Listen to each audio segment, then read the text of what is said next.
You know, Karen, I love the fact that houseplants are making a comeback.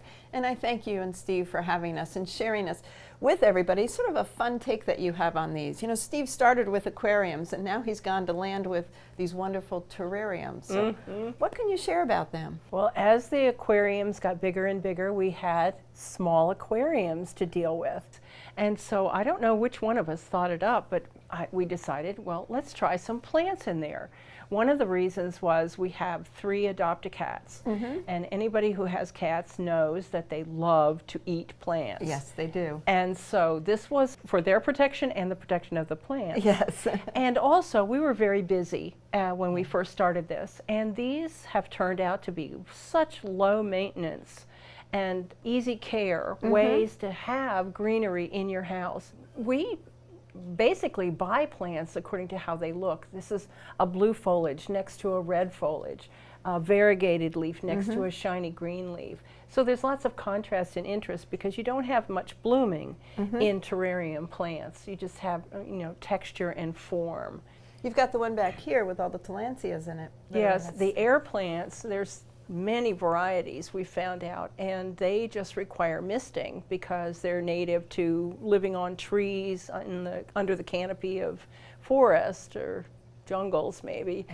And so they are soilless plants, and that makes it even more low maintenance for people that are busy with their lives but want to have plants in their house. Well, this room is so calming. You've got the aquariums and then you have this lovely green, and I love, truly, you have created a display here out of these terrariums. Well, it's just like any landscape plan or design or any art form you would have. You just look at the forms of the plants, the colors and how they contrast, the verticality, the horizontality.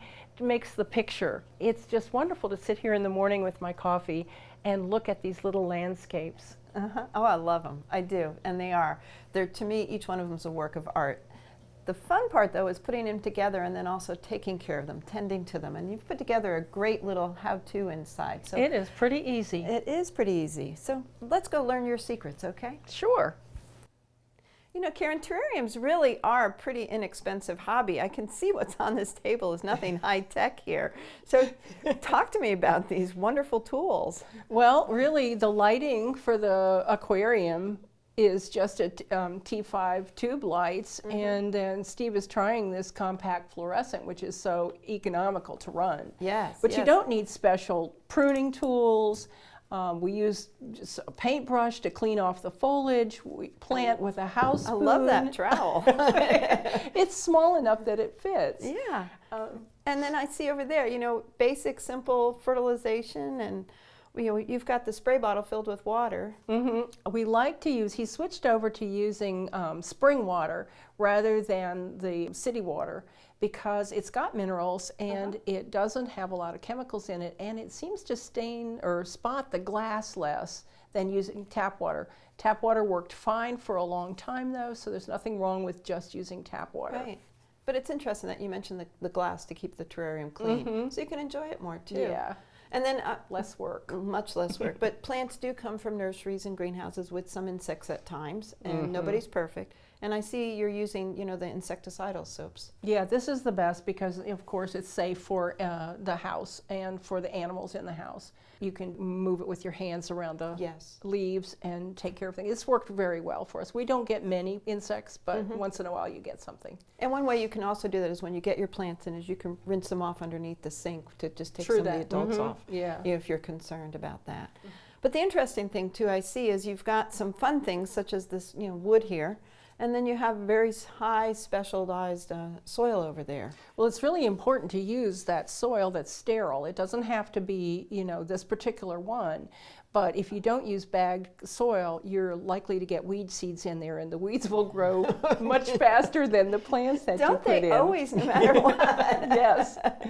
Now, the accents that we've used in most of the terrariums is left over from the aquariums, and it's this African bogroot, which you use in an aquarium because it's very heavy, it doesn't float. But it also comes in such interesting forms that it really works well against the green of the plants. Oh, I like that. I wish I had a bigger version of that for my garden. I know, driftwoody. But just like we have different themes out in our gardens and our landscape, you have different themed terrariums here throughout. And so tell me about some of those. Some are younger, some are older, and some are a little more focused. Well, the terrarium that we use in our foyer for the foyer light is probably the oldest planting. And so it's very solid, but lots of different textures.